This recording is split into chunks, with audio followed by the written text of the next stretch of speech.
నమస్తే SR7 టీవీకి స్వాగతం. నా పేరు శబానా. ఉదయం 6 గంటల నుండి పింఛన్ పంపిణీ కార్యక్రమం చేపట్టాలి. ఎమ్మెల్యే కోనేటి ఆదిమూలం.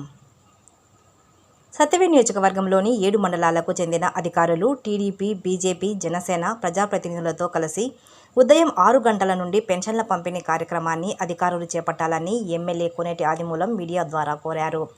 రాష్ట్ర ప్రభుత్వం ఎంతో ప్రతిష్టాత్మకంగా నిర్వహిస్తున్న పెన్షన్ల పంపిణీ కార్యక్రమంలో ఎన్డీఏ కూటమైనటువంటి టీడీపీ, బీజేపీ, జనసేన పార్టీ శ్రేణులు అధికారులతో కలిసి పెన్షన్ల పంపిణీ కార్యక్రమంలో పాల్గొని పెన్షన్లు అందరికీ అందే విధంగా చూడాల్సిన బాధ్యత పార్టీ శ్రేణులపై కూడా ఉందని ఎమ్మెల్యే కోనేటి ఆదిమూలం అన్నారు.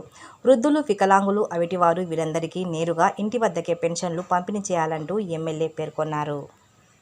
ఎలా విధించామో పెన్షన్స్ పేదవారికి సంబంధించి, బలహీనలకు సంబంధించి అన్ని రకాల పెన్షన్స్ అదేవిధంగా రేపు ఉదయం 6 గంటల నుంచి ప్రతి ఇంటికి వెళ్ళి ప్రభుత్వ అధికారులతో పార్టీ కేటంతా కూడా నాయకులు కానీ కార్యకర్తలంతా కూడా ప్రతి ఇంటికి వెళ్ళి వారి పంచాయతీ పరిధిలో కానీ యామ్లెట్ గ్రామాల్లో కానీ అన్ని గ్రామాల్లో కూడా 100% మనం ఇచ్చేటువంటి పెన్షను పేదవారు చేరే విధంగా అందరూ కలిసి కట్టుకు పనిచేయాలని పార్టీ ఆదేశం తోచిన తప్పకుండా గౌరవ ముఖ్యమంత్రి గారి తోచిన సలహాలను తప్పక అందరూ కూడా పాటించాలా.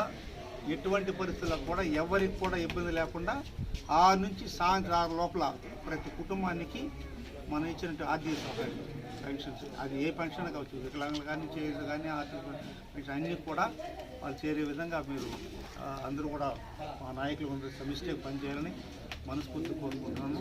ఇది ప్రతిష్టాత్మక కార్యక్రమం. ఇది మేనిఫెస్టో ఏది చెప్పాడో అది తోచా తప్పకుండా చేసినటువంటి కార్యక్రమం కాబట్టి గతంలో చెప్పాడు, చేశాడు.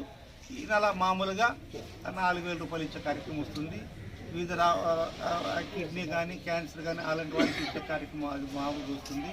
మా తెలుగుదేశం పార్టీ నాయకులు అందరూ ఇది ఎన్నడూ భారతదేశంలోనే మనం కల్పించినటువంటి మహోన్నత యజ్ఞి హర్షమనిషి కాదు.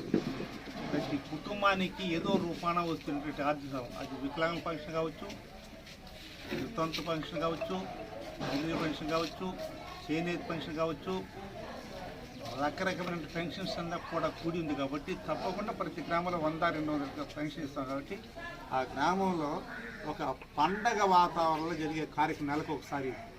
దీంట్లో మనందరూ కూడా పాలు పంచుకోవాలా. మనం ప్రభుత్వం వచ్చిన తర్వాత గౌరవ ముఖ్యమంత్రి చంద్రబాబు చెప్పిన మాట ప్రకారం ఇచ్చేటువంటి కార్యక్రమం కాబట్టి అందరూ దానిలో ఇన్వాల్వ్ కావాలా. ఒక మంచి కార్యక్రమానికి, పేదవారు సాయం చేసే కార్యక్రమానికి ప్రతి ఒక్కరు కూడా ఆర్థికంగా, రాజకీయంగా అందరూ బాగుండి కోరుకునే మన ముఖ్యమంత్రి గారికి ధన్యవాదాలు తెలియజేస్తూ మీరు అందరూ కూడా ఇందులో అందరూ పార్టిసిపేట్ కావాలని మా కేడర్ అంతా కూడా మనస్ఫూర్తి కోరుకుంటాను. మీ అందరికీ కూడా మా తప్పకుండా మంచి జరగాలని భవిష్యత్తులో కూడా అలాగనే నిన్న చూశారు. నిన్న ముఖ్యమంత్రి గారు గ్రామీణ ప్రాంతంలోనికి 3 సెంట్లు, టౌన్లో ఉన్నటువంటి 2 సెంట్లు కార్యక్రమం మొదలుపెట్టే కార్యక్రమం. ఇల్లు ఎటువంటి పరిస్థితుల్లో కూడా మేనిఫెస్టో చెప్పిన విధంగా 1.5 సెంటు గత ప్రభుత్వం ఇచ్చారు, దాన్ని రెట్టింపు చేస్తూ 3 సెంట్లు ఇచ్చే కార్యక్రమం పేదవారికి, ఇల్లు లేని వాళ్ళకి. అలాగనే టౌన్లో 2 సెంట్లు ఇచ్చే కార్యక్రమం. ఇది ప్రతిష్టానం తీసుకున్నారు. 4 లక్షల రూపాయలతో గృహ నిర్మాణం చేసే కార్యక్రమం తీసుకున్నారు. ఒక మంచి కార్యక్రమం పేదవారికి ఇచ్చేది. అరే 4 లక్షలు కాకపోయినా 5 లక్షలు 10 లక్షలు అయినా కూడా దాంతో సమానంగా ఏదో పేదవారు సాయం చేసుకుపోతారు. మన ఇల్లు ఉండడానికి మంచి కార్యక్రమం. ఆ 3 సెంట్లు ఇస్తే గతంలో ఒకసారి 3 సెంట్లు ఇచ్చే కార్యక్రమం ఉంది. ఇప్పుడు మహనీయుడు వచ్చిన తర్వాత ఇంత ఆర్థిక పరిస్థితి ఇబ్బంది ఉన్నప్పటికీ కూడా, ఈ క్లిష్ట పరిస్థితుల్లో కూడా మరి ప్రభుత్వం ఒక మంచి కార్యక్రమం. 3 సెంట్లు అంటే ఆశ మనిషి కాదు. ఇల్లు కట్టుకోవచ్చు, ఏదైనా మనకు ఆవులు కానీ, బర్రెలు కానీ ఉంటే ఒక కాంపౌండ్ చేసుకోవచ్చు, ఒక షెడ్ వేసుకోవచ్చు. అలాగనే పేదవారికి సంబంధించి గొర్రెలు కానీ, మేకలు కానీ ఉండే వారికి కూడా ప్రభుత్వం ఒక మండలానికి 20-15 షెడ్లు ఇచ్చి మంజూరు చేస్తున్నది. ఈ విధంగా అభివృద్ధి కార్యక్రమాల్లో మనం వచ్చినట్టు 50 రోజులనే అనేకమైన సంఖ్యకాలను పెట్టారు. కొంతమంది కావాలని దాన్ని సృష్టిస్తున్నారు. అది చాలా